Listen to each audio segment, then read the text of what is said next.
Artinya harus ya, keharusan bagi semua anak-anak Tuhan, dan itu yang menjadi kerinduan Tuhan dan juga kerinduan kita semua di dalam kita mengiring Tuhan, di dalam kita melayani Tuhan, di dalam kita berkomunitas, di dalam kita berkonser.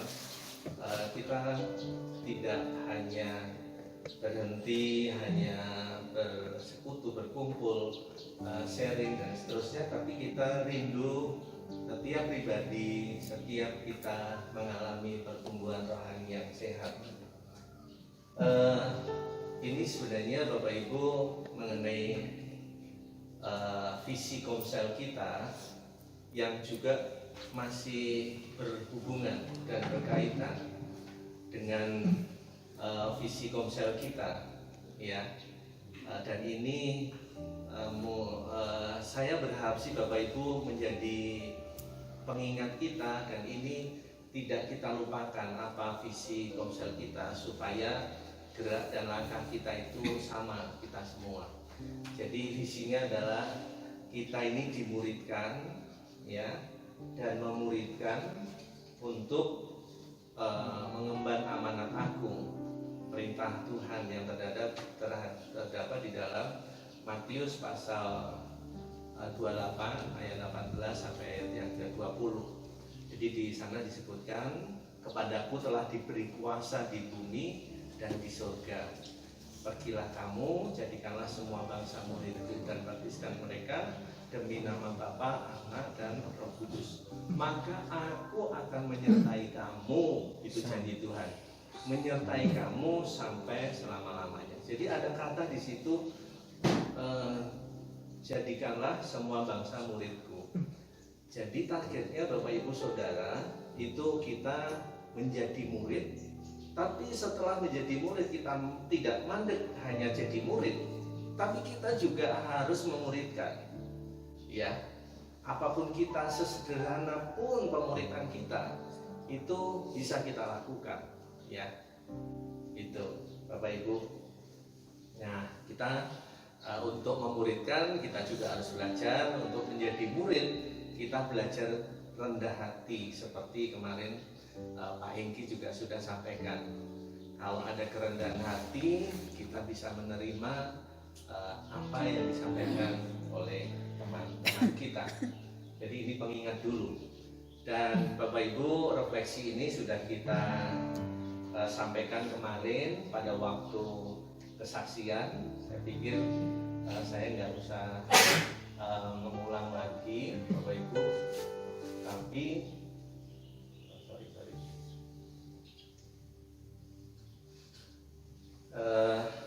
Tapi Bapak Ibu, jawabannya kemarin bervariasi. Berapa lama kita menjadi anak Tuhan, menjadi hamba Tuhan, menjadi pelayan Tuhan, menjadi apapun Bapak Ibu dipanggil Tuhan. Ada yang 15 tahun, ada yang sejak lahir, ada yang sejak dari dalam kandungan ibunya sudah jadi Kristen, ya. Nah, ada yang 20 tahun. Tapi perkara kita sekarang menjadi metanoia, itu pertobatan kita, itu sebenarnya bukan persoalan lamanya waktu, bukan persoalan, tapi bagaimana kita progres ke depan, ya Bapak Ibu. Sebab itu kemarin kita pengen kita review kembali, ya, review kondisi kita, keadaan kita, refleksi. Saya ini sudah berapa lama sih iring Tuhan? Saya berapa lama sih jadi anak Tuhan? Tapi kok progresnya belum ada. Nah, kita rindu ke depan kita bertumbuh di dalam Tuhan, di dalam Kristus. Mungkin Bapak Ibu bingung, apa sih indikatornya untuk supaya kita bertumbuh, ya? Apakah indikatornya ketika kita bertumbuh itu ketika kita melayani Tuhan, kemudian tadinya nggak bisa menyampaikan firman, lalu kita bisa menyampaikan firman? Apakah itu indikatornya? Sebenarnya bukan sebatas itu saja. Jadi kalau pertumbuhan dan perkembangan, pertumbuhan itu biasanya perubahan sifat menuju kedewasaan, tapi harus diikuti dengan perkembangan. perubahan sifat menuju ke arah dewasa. Kalau pertumbuhan, saya ulangi lagi ya, maaf. Pertumbuhan itu perubahan volume dari kecil menjadi besar. Dulu saya anak-anak, remaja, muda, baru menjadi dewasa. Itu volumenya bertambah, ya. Tapi bertambahnya volume itu juga harus diikuti perubahan sifat. Itu namanya pertumbuhan dan perkembangan. Sama kerohanian kita juga. Kita harus bertumbuh dan berkembang. Kalau kita bertumbuh di dalam pelayanan tapi tidak diikuti dengan perubahan sifat kita, kedewasaan rohani kita, itu namanya tidak bertumbuh di dalam Kristus, ya. Amin Bapak Ibu. Sampai di sini paham. Jadi indikatornya apa sih pertumbuhan rohani kita itu? Mungkin Bapak Ibu kemarin kalau ditanya sampai hari ini pertumbuhan rohani saya itu maju, mundur atau lambat? Bapak Ibu tahu, kalau tahu indikatornya. Jadi yang pertama Bapak Ibu, meningkatnya kesadaran kehadiran Allah. Nah kemarin khotbahnya juga sudah nyambung sih, tadi Pak Ayung udah menyambungkan yang khotbah pertama, kedua. Dan saya percaya 2-3 orang berkumpul di dalam nama Tuhan, Tuhan hadir dan Tuhan bekerja dan Tuhan membela. Sehingga apa yang kita saksikan, apa yang kita dengarkan melalui renungan malam dan pagi tadi, itu semuanya nyambung dan menjadi berkat buat kita. Mungkin Bapak Ibu kita nggak sadar, biasa lewat saja, begitu saja kok. Ya enggak Bapak Ibu, kita harus memiliki kesadaran bahwa Allah hadir, Allah ada, dan itu bekerja sama dengan kita, membuat kita bertumbuh. Iya, kadang kita nggak sadar Bapak Ibu. Tadi pagi makan pagi, kita makan sop, makan apa itu telur dan seterusnya.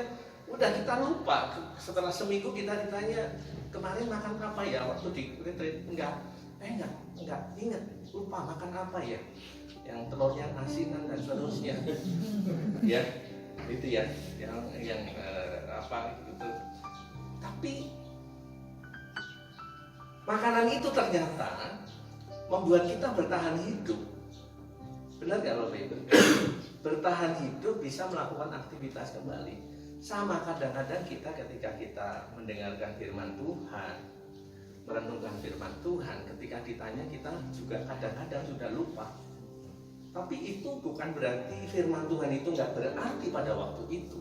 Sama dengan sarapan pagi tadi, ketika Sabtu Minggu sudah kita lewatkan, bukan berarti sarapan pagi yang tadi kita makan, bukan berarti nggak berarti. Itu berarti buat menyambung kehidupan kita, sehingga kita bertahan sampai hari ini. Sama firman Tuhan pun hari ini, kemarin, itu juga bermanfaat buat kehidupan rohani kita, supaya kita bertahan dan bertumbuh di dalam pengiringan kita kepada Tuhan. Amin Bapak Ibu. Sampai di sini paham nggak? Paham ya? Ya. Jadi kita harus ini indikatornya, meningkat kesadaran rohani kita bahwa Allah itu hadir dalam setiap musim kehidupan kita.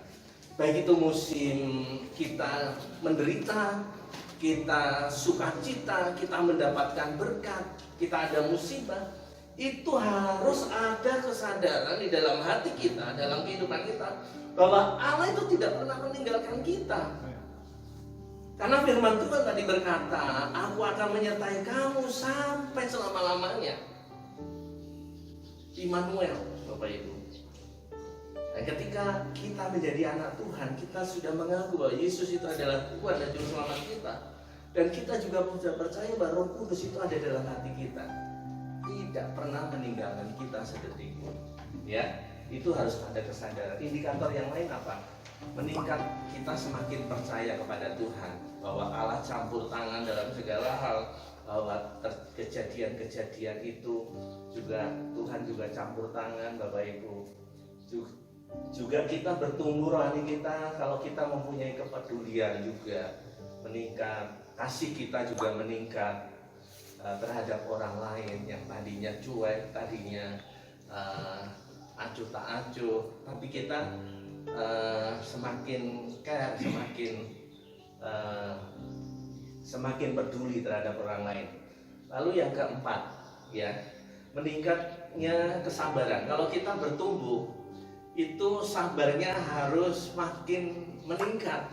Ya, Pak Doni kemarin saya ujian kesabaran itu seringkali gagal, ya, seringkali gagal. Tapi kalau bertumbuh rohani kita, kesabaran itu harus semakin hari semakin, dan itu Bapak Ibu nggak terasa bahwa kita termasuk hari ini, termasuk perjalanan kita dari rumah sampai hari ini, sampai ke sini, dari Bougainville pun, ya, itu kalau dibawa marah, Pak Rudi juga udah marah kali ya, atau siapa udah marah kali. Kamu cepet dong, kamu gini dong, kamu gitu dong, dan seterusnya. Mungkin kita bisa marah-marah, tapi kita terus diuji supaya kesabaran kita dan ketabahan dalam menghadapi tantangan. Setiap hari kita hadapi itu tantangan itu. Beberapa waktu yang lalu kebetulan Bu David punya komunitas, lalu ngajak ulang tahun, suami-suami diajak. Kemudian pada waktu suami istri berkumpul begitu, salah satu ada mengadakan game, ya. Lalu di game itu dia tulis tangan, ya, ditulis di kertas masing-masing, ya, kita dibagi pulpen gitu. Kurang lebih ada berapa, 7 atau 8 ya? 6 ya, ada 6, semua nulis. Di antara keluarga Bapak Ibu, siapa yang lebih sabar, suami atau istri? Sekarang saya juga mau tanya, di antara keluarga Bapak Ibu, suami, istri, yang sabar, suami atau istri? Bapak Ibu, nggak usah dijawab, saya udah tahu.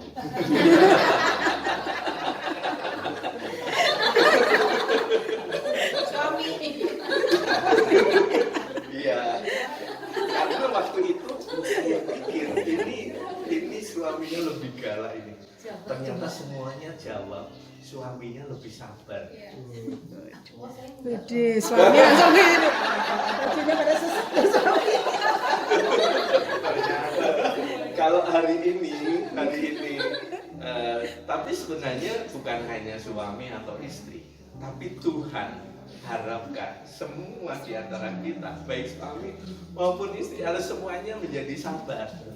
Orang yang nggak sabar, Bapak Ibu, Pak Doni, Joni ya, Pak Joni tadi ya, sampaikan, tidak bisa mengendalikan diri itu, dan seperti roboh kota, ya, bisa dibayangkan, ya, seperti merobohkan. Ini apa, villa ini dipagari dengan tembok ini ya.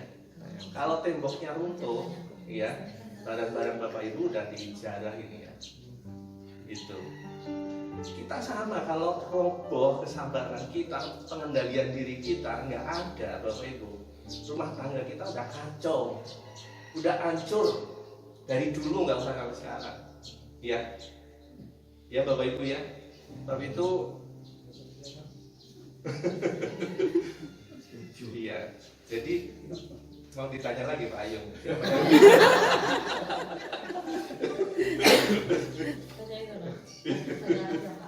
Iya, yang lebih sabar saya percaya bapak-bapak lebih sabar ya. Karena waktu itu jawabannya bapak-bapak ya. Saya pikir ini bapak ini galak, tapi ternyata hampir 100% jawabannya bapak ya, bapak-bapak. Tapi ibu-ibu jangan lalu memanfaatkan kesabaran bapak-bapak. Itu ya, kalau ibu-ibu lalu suami saya sabar udah. Bahasa Jawanya diunyo-unyo. Kalau bahasa Jawa itu diunyo-unyo itu yang diperlakukan nggak adil gitu.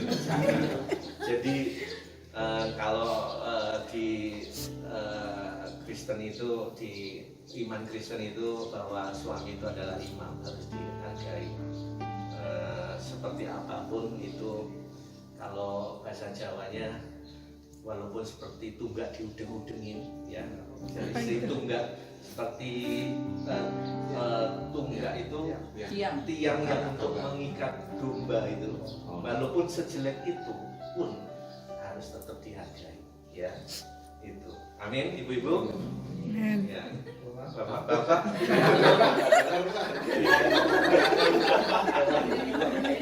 Jadi tingkat kesabarannya harus semakin ibu-ibu mesti, karena di sini kita bilang saya udah bertumbuh Pak, tapi ternyata sering marah-marah, sering emosi, ya itu ya.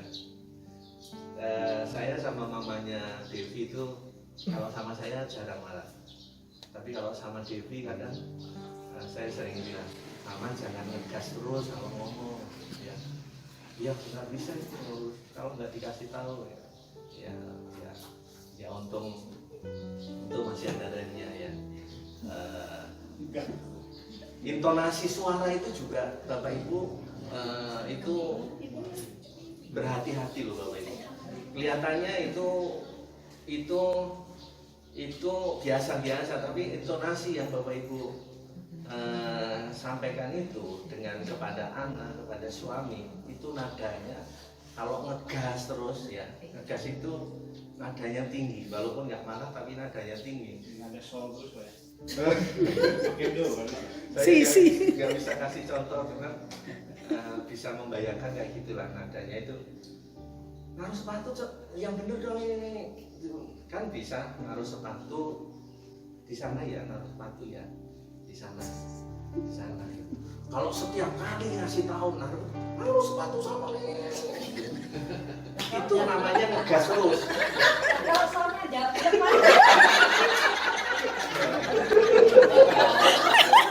Itu namanya ngegas terus, ya.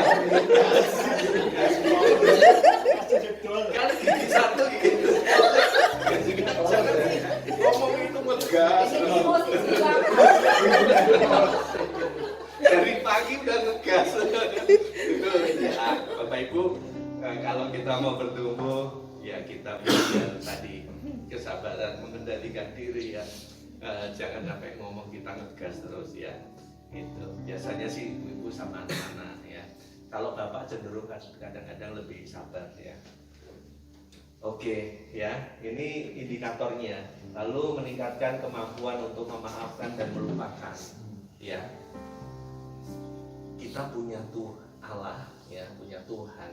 Itu bukan hanya mengampuni dosa-dosa kita, tapi memaafkan, ya. Bukan hanya memaafkan, tapi melupakan. Sejauh timur dari barat, Engkau melupakan dosaku. Ya. Dibuang ke tubir laut yang dalam. Ya. Dibuang ke tubir laut yang dalam. Artinya apa? Maafin, lupakan. Ya. Kalau dipikir, ya Bapak Ibu, jangan dipikir Pak David ini nggak ada badai, nggak ada topan yang melanda keluarga atau rumah tangga. Itu saya sampai berdarah-darah untuk mempertahankan, ya. Tapi Bapak Ibu, itu nggak jadi persoalan. Jadi yang penting ke depan itu harus lebih baik, ya Bapak Ibu. Bapak Ibu, karena apa? Iblis itu sukanya mengingat-ingatkan kepada masa lalu kita, itu ya, karena dia tidak punya masa depan. Lalu pertumbuhan rohani, meningkatkan kemampuan untuk membagi dan melayani, ya. Ini termasuk kemarin malam saya ditawari kopi, Pak David mau minum kopi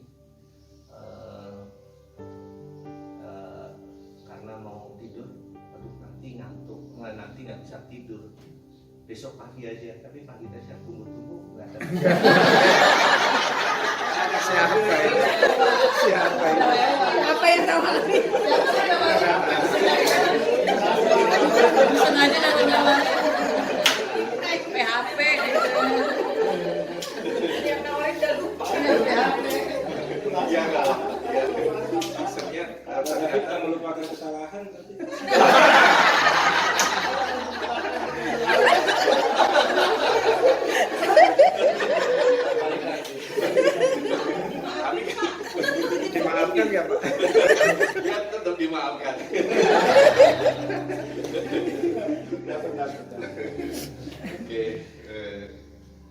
Ya, ini ya indikator ya. Jadi kemampuan untuk berbagi, kemudian melayani Bapak Ibu.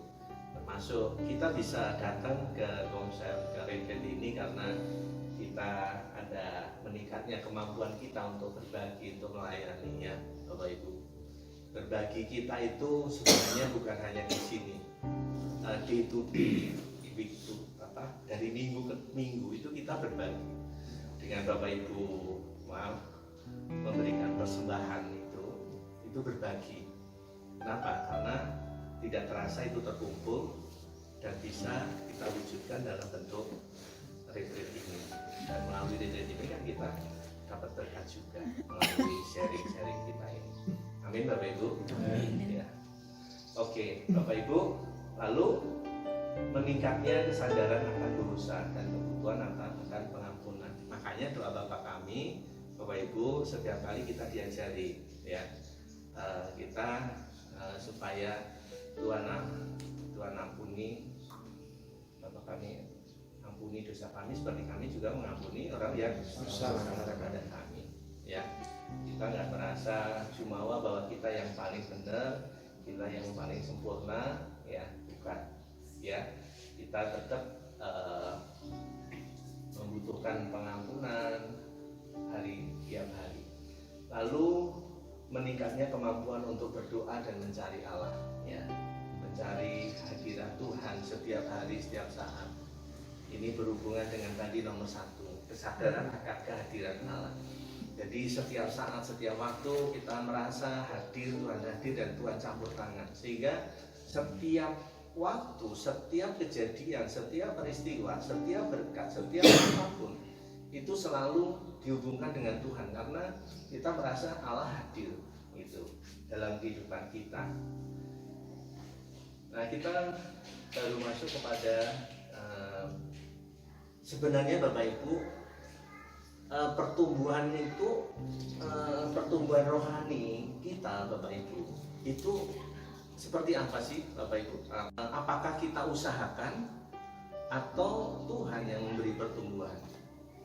Saya renung-renungkan dan saya di perjalanan diberi ayat ini Bapak Ibu. Pada saat pulang sekolah, saya diberi ayat di dalam 1 Korintus pasal 3 ayat 6 sampai ayat yang ke-7. Walaupun konteksnya ini bukan tentang spesifik pertumbuhan, membahas tentang pertumbuhan rohani. Konteksnya pada waktu itu Paulus memberikan surat kepada jemaat di Korintus. Kenapa? Karena di Korintus itu sedang terjadi perselisihan, sedang terjadi perbedaan. Ada yang bilang aku ikut golongan Apolos, aku ikut golongan Paulus, aku ikut golongan satu dan lain hal, ya itu. Tapi Paulus kemudian membuat surat kepada jemaat di Korintus. Begini suratnya: aku menanam, Apolos menyiram, tetapi Allah yang memberi. Ya, yuk kita katakan bersama-sama, Allah yang memberi pertumbuhan. Sekali lagi, Allah yang memberi pertumbuhan. Bapak Ibu perhatikan baik-baik ayat yang ke-7. Karena itu yang penting bukanlah yang menanam atau yang menyiram, melainkan apa? Allah yang memberi pertumbuhan. Setiap kali saya sampaikan kepada kita semua bahwa dulu teknologi digital, teknologi pengetikan begini itu nggak ada garis bawah seperti ini, nggak ada bold seperti ini ya. Nah, untuk menyatakan bahwa itu adalah kata-kata yang penting, itu adalah kalimat yang penting, itu mesti diulangi. Makanya diulangi ayat yang ke-6, Allah yang memberi apa? Pertumbuhan. Kemudian ayat yang ke-7 diulangi lagi, Allah yang memberi pertumbuhan. Jadi yang penting itu adalah Allah yang memberikan pertumbuhan rohani saudara dan saya. Mungkin kita berkata, saya berusaha, berdoa, baca firman Tuhan supaya saya bertumbuh, begitu ya. Tapi sebenarnya pertumbuhan rohani kita itu Tuhan yang mengusahakan, Tuhan yang memberi. Ya, amin. Amin. Tuhan yang memberi. kita jadi dari kanak-kanak menjadi dewasa, ya Tuhan sebenarnya yang memberi. Pertumbuhan ini Tuhan yang memberi. Pertumbuhan rohani kita pun juga Tuhan yang memberi. Paulus sadar sesadar-sadarnya sehingga dia memberitahukannya kepada Apolos, memberitahukannya kepada jemaat di Korintus yang pada waktu itu sedang terjadi perpecahan, bahwa sadar harusnya kamu tidak memandang siapa yang berkhotbah, siapa yang menyampaikan firman Tuhan, tapi itu tangkap menjadi makanan rohani dan itu membuat kita bertumbuh, ya. Artinya apa? Pertumbuhan itu dari Tuhan, tapi Bapak Ibu, ya, perhatikan baik-baik. Pertumbuhan itu bahasa Inggrisnya increase, ya. Pak John ini yang guru bahasa Inggris, ya, itu ya bertumbuh, bertambah, ya, bertambah maju dan seterusnya, ya. Lalu bahasa Tobanya, Toba dengan Batak sama nggak? Sama. Patubuhon, ya. Patubuhon itu saya kemarin tanya ke guru saya, guru di sekolahan, Patubuhon, dia jawab, Patubuhon itu melahirkan, Pak. Loh, kok beda? Kalau di Alkitab itu Patubuhon pertumbuhan. Oh, ternyata dia salah baca. Salah baca. Patubuhon itu pertumbuhan. Jadi yang membuat pertumbuhan dari kecil jadi dari anak-anak menjadi dewasa itu benar nggak Pak Ya. Bultom? Benar. Tabal gahun yang paling pas itu. Ya? Tabal gahun. Kalau pertumbuhan itu melahirkan. Iya. Iya. Iya, tapi di Ya, kita terjemahan Tobanya benar tapi Bang. Iya. Pertumbuhan. Matubuhon. Oh. Kalau melahirkan matubuhon. Ya itu pakai matubuhon, Oh, ya. gitu. Iya. Kayaknya ya. Matubuhon. Benar. Itu tidak benar. Jakarta juga. Tapi hampir sama dengan bahasa Jawanya itu juga sama. Nuwuhake itu Oke. menerbitkan gitu ya, memunculkan. Tapi tubuh itu kan muncul ya, tukul gitu, apa? Tumbuh gitu, sama Muncul. mungkin ya, muncul. Tapi nuwuhake itu bukan hanya itu saja, tapi membuat semakin besar, semakin bertumbuh. Itu pertumbuhan ya. Bahasa Yunaninya auxanos ya, auxanos ya. Makanya hormon pertumbuhan itu namanya auxin. Karena saya background saya biologi ya. Hormon pertumbuhan kalau saya ini kan suka tanaman ya. Supaya tanaman itu tumbuh diberi hormon pertumbuhan namanya auxin. Itu ya. Jadi Bapak Ibu, saudara-saudara yang kasih dalam Tuhan. Jadi pertumbuhan itu dari kecil ke cabang. Misalnya kalau analoginya kalau tanaman itu seperti ini Bapak Ibu. Dari kecambah, tapi kecambah pertama kali keluar apa? Yang keluar akarnya, bukan daunnya dulu. Akarnya dulu ke dalam, baru kemudian muncul ke atas, lalu daunnya. Dan ini dalam sebenarnya. Tuhan memakai ilustrasi ini banyak. Benih itu kalau tidak mati, dia akan tidak tumbuh, tidak muncul, tidak menghasilkan buah yang banyak sekali ya. Nah, ilustrasi ini sebenarnya analogi ini sangat dalam, sangat tepat sekali. Jadi kalau kita mau menghasilkan buah, taruhlah jangan menghasilkan buah dulu, tumbuh dulu saja. Kita harus berakar kuat di dalam Tuhan, ya, mencari air kehidupan yaitu firman Tuhan. Tanpa itu kita nggak bisa, ya.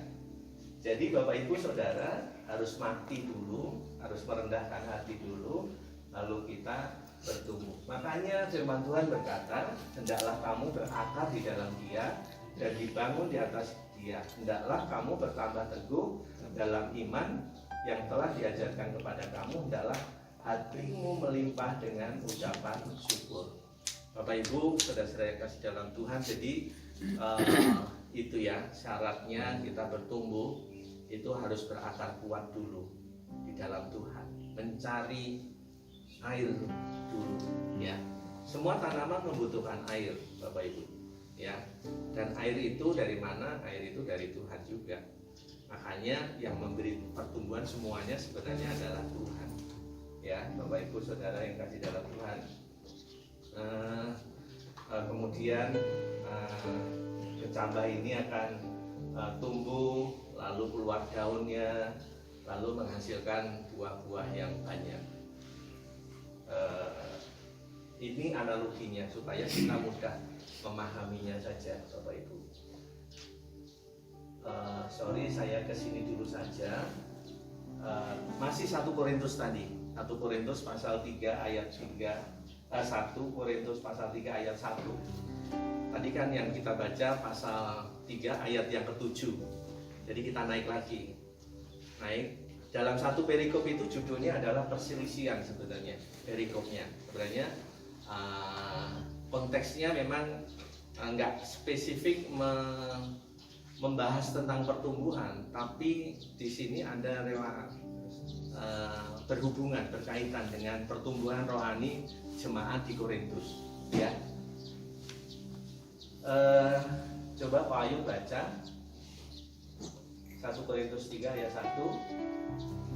Dan aku, saudara-saudara, pada waktu itu tidak dapat berbicara dengan kamu seperti dengan manusia rohani, tetapi hanya dengan manusia duniawi yang belum dewasa dalam Kristus. Iya. Jadi Bapak Ibu Saudara yang kasih dalam Tuhan, dan aku saudara-saudara pada waktu itu. Jadi Paulus ini pertobatan dan pertumbuhan rohaninya luar biasa sebenarnya. Dan dia memberikan contoh pada waktu itu, waktu dia sedang bertobat, kemudian dia melayani 10 tahun pada waktu. Sebenarnya Paulus itu bertobat sebenarnya bukan murid Tuhan Yesus langsung, ya. Paulus itu bukan murid Tuhan Yesus langsung, karena dia murid Lukas, murid Andreas, ya, Yakobus, baru Paulus ini. Jadi tidak langsung. Jadi setelah Tuhan Yesus wafat, 3 tahun kemudian dia bertobat pada waktu perjalanan di Damsyik, melihat cahaya yang terang. Lalu 10 tahun dia belajar, baru dia memberitakan Injil. Nah, dia memberitakan Injil, menyampaikan firman Tuhan pada waktu 10 tahun. Kemudian setelah 25 tahun dia menyampaikan firman Tuhan ini.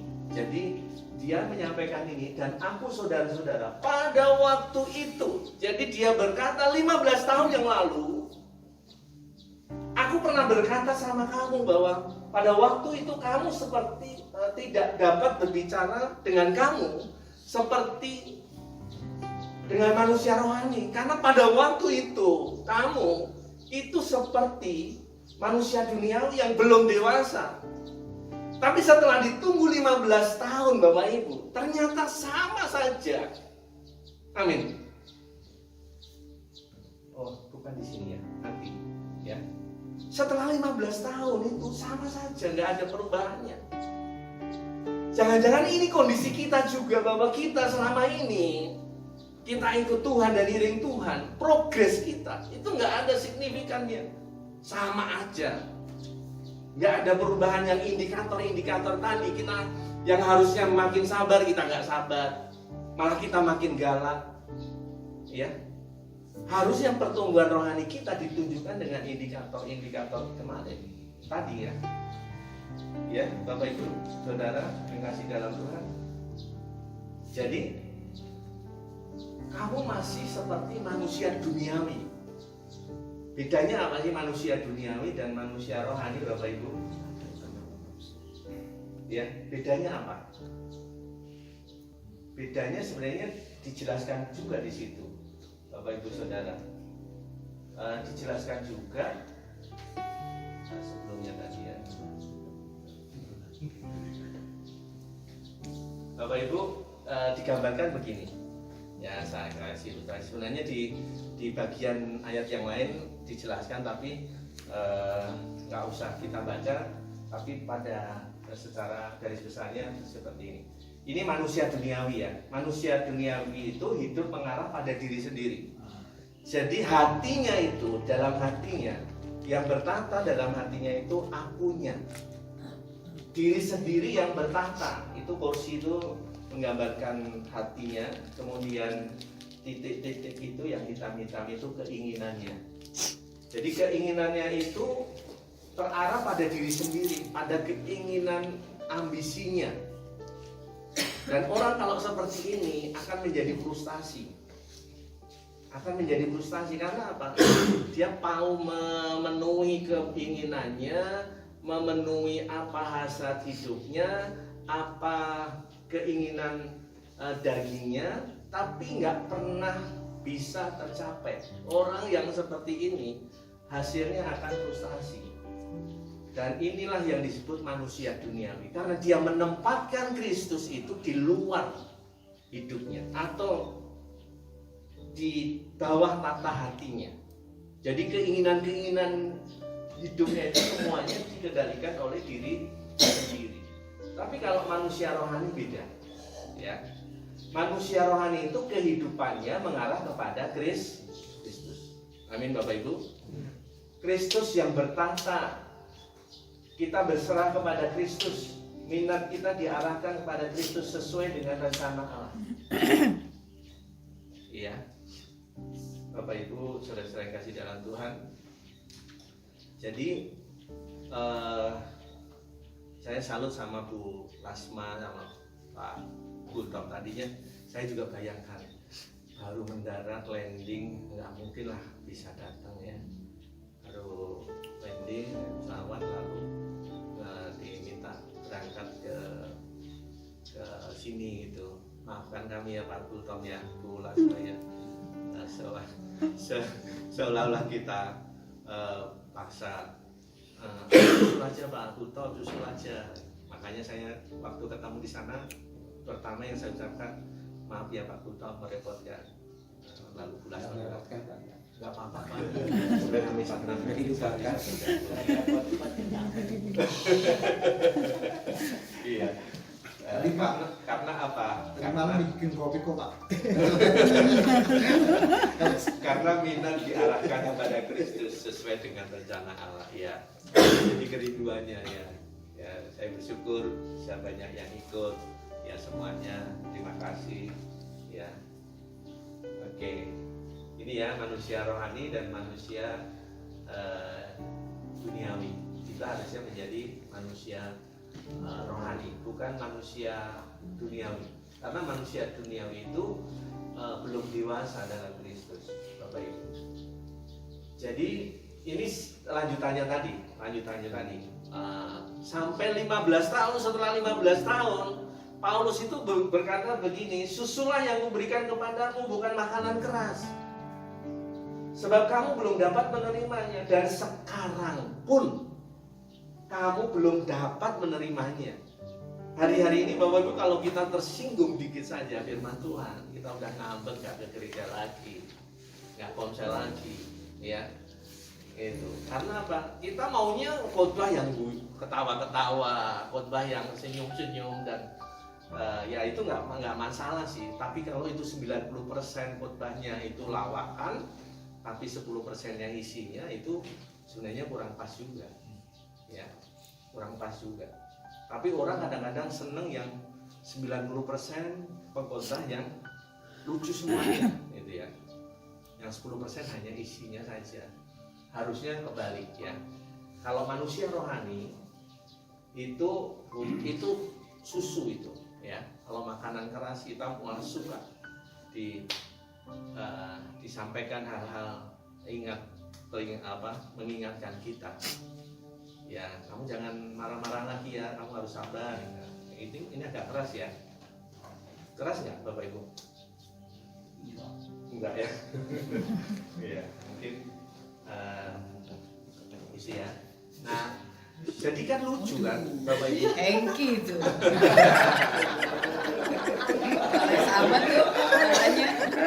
Bapak Ibu kan lucu. Saya mau gambarkan meme ini aja. Lucu Bapak Ibu, kita sudah 15 tahun, 25 tahun jadi anak Tuhan, tapi kita ya kayak gini-gini aja. Kadang kita harus dipaksa untuk bertumbuh. Memang Karena Tuhan yang memberi pertumbuhan, kita dipakai sama Tuhan. Iya, maaf ya Pak Nyoto ya, maaf ya. Nah, ini agak makanan keras sedikit ya Bapak ya. Pak Nyoto ini saya kenal rajin dari saya masuk Bougainville. Bu Nyoto dan Pak Nyoto ini rajin, ya, rajin karena saya masuk di Bougainville. Pak Nyoto, Bu Nyoto udah ikut persekutuannya Pak Joko ya. Ikumene. Rajin. Pak Nyoto udah pemain musik, ya. Oh, ya tapi saya pernah lihat Bapak main keyboard di persekutuannya Pak Joko kalau nggak salah. Iya, Ya. Ikumene. Dia aja. Maksud saya gini, ya. Kalau Tuhan yang beri pertumbuhan, saudara jangan Bapak Ibu mesti menyadari ya. Gini, saya itu baru disadarkan begini. Dulu sering saya kalau Bapak Ibu punya anak ya waktu masih kecil gitu ya. Anak saya sakit Pak, sakit panas. Lalu tetangga saya bilang gini, oh Bu itu mau pinter. Ternyata benar. Setelah dia sembuh dari sakit itu, dia ternyata nggak tahu kenapa makin pinter. Benar nggak Bapak Ibu? Punya pengalaman seperti itu nggak? Bisa ngomong. Iya, benar loh. Mas pokoknya ada lah perubahan Bisa berdiri. pinternya. Saya akhirnya menghubung-hubungkan ke Pak, maaf ya Pak Nyoto ya. Dilupakan belum? Pak Nyoto supaya bertumbuh tadi yang kemarin disaksikan sendiri loh Pak Nyoto, saya berani berkata ini karena pastornya Pak Nyoto nggak kesaksian. Pak Nyoto diizinkan sakit sampai ya saya mendoakan juga di rumah ya waktu itu ya Pak Nyoto. Ternyata setelah sembuh dari sakit seperti tangga saya itu mau pinter.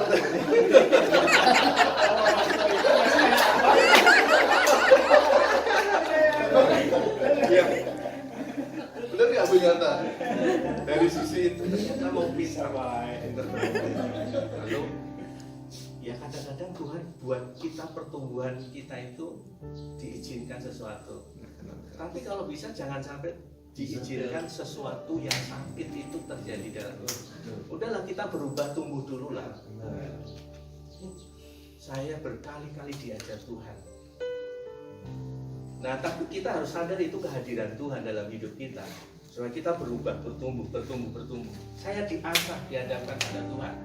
Pak Doni dihadapkan pada waktu nyetir, dihadapkan pada orang yang nyenggol atau apa, lalu marah. Itu sebenarnya ujian, ya. Dan kita harus berubah itu, ya. Makanya kalau tadi Paulus bilang pertumbuhan itu datangnya dari Tuhan, itu saya oke banget. Saya setuju banget, ya. Pertumbuhan dari Tuhan. Kalau saya khotbah begini, saya menyampaikan begini, ada firman Tuhan dan sebagainya, itu hanya sarana saja, hanya memang situasi dan kondisi. Seperti tanaman itu perlu air, perlu sinar matahari. Kalau nggak ada sinar matahari, dia akan tumbuh nggak normal. Sama, air firman Tuhan itu diperlukan. Tapi itu pun datangnya dari Tuhan juga.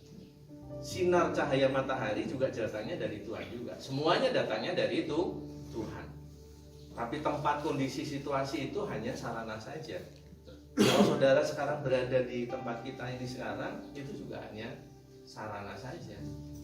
Tapi saya berharap kita semua bisa bertumbuh. Amin Bapak Ibu. Ya. Apalagi kita ya Pak Nyoto ya. Pak Nyoto kemarin, Pak Nyoto ini ternyata udah 60 lebih, 65, tapi masih saya berbuah luar biasa, ya. Cucunya udah 2 tapi ini 2.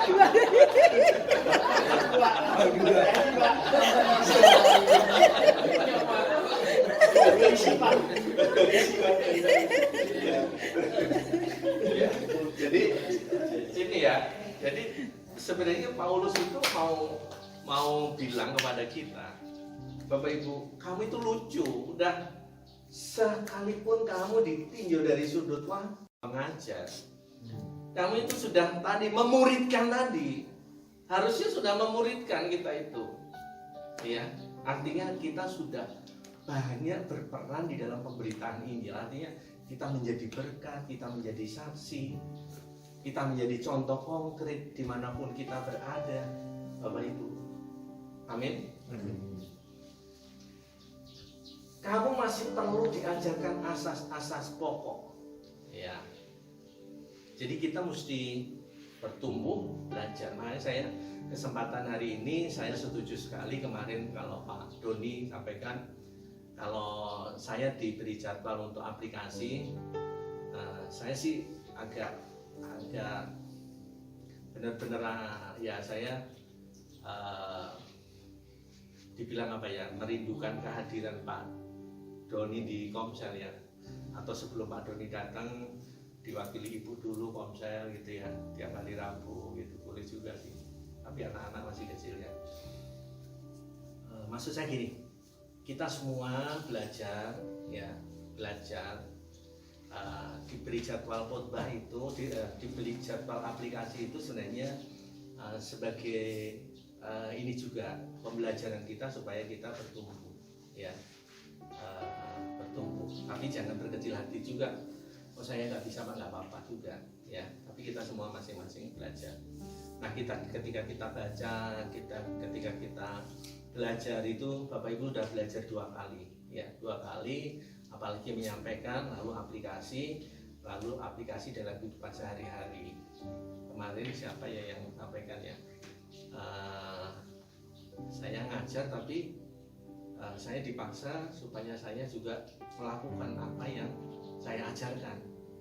Saya ngajar tentang kesabaran misalnya, saya sendiri nggak sabar, kan lucu kan? Makanya belajar 2 kali itu, learning by experience ya. Jadi belajar dari apa? Pengalaman kita gitu.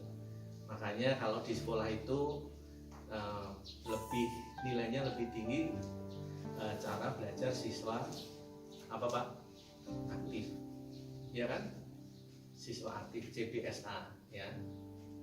Bukannya bodoh makin akeh ya, orang bodoh makin banyak. CBSA kan diplesetkan, tapi sebenarnya itu cara supaya kita saling bertumbuh.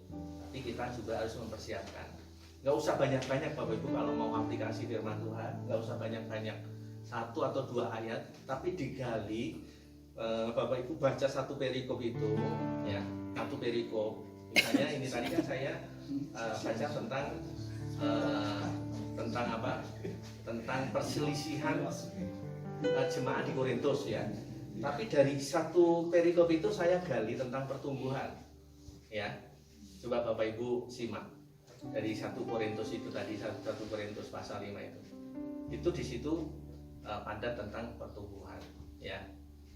Dan ini saya dapat berkat juga dari perenungan juga, bukan saya renungkan, oh ternyata ini ya, ternyata pertumbuhan itu berasal dari Tuhan. Baik Bapak Ibu Saudara yang kasih dalam Tuhan. Nah pada satu kesempatan Tuhan Yesus pernah berjalan dan memberikan sebuah perumpamaan. Sebenarnya ada 2. Pada waktu dia berjalan, dia menjumpai pohon ara hanya berdaun saja, tidak ada buahnya. Tapi Tuhan Yesus juga pernah menyampaikan perumpamaan ini. Lalu Yesus mengatakan perumpamaan ini. Seorang mempunyai pohon ara yang tumbuh di kebun anggurnya, dan ia datang untuk mencari buah pada pohon itu, tetapi tidak menemukannya. Bapak Ibu, tidak menemukan buah.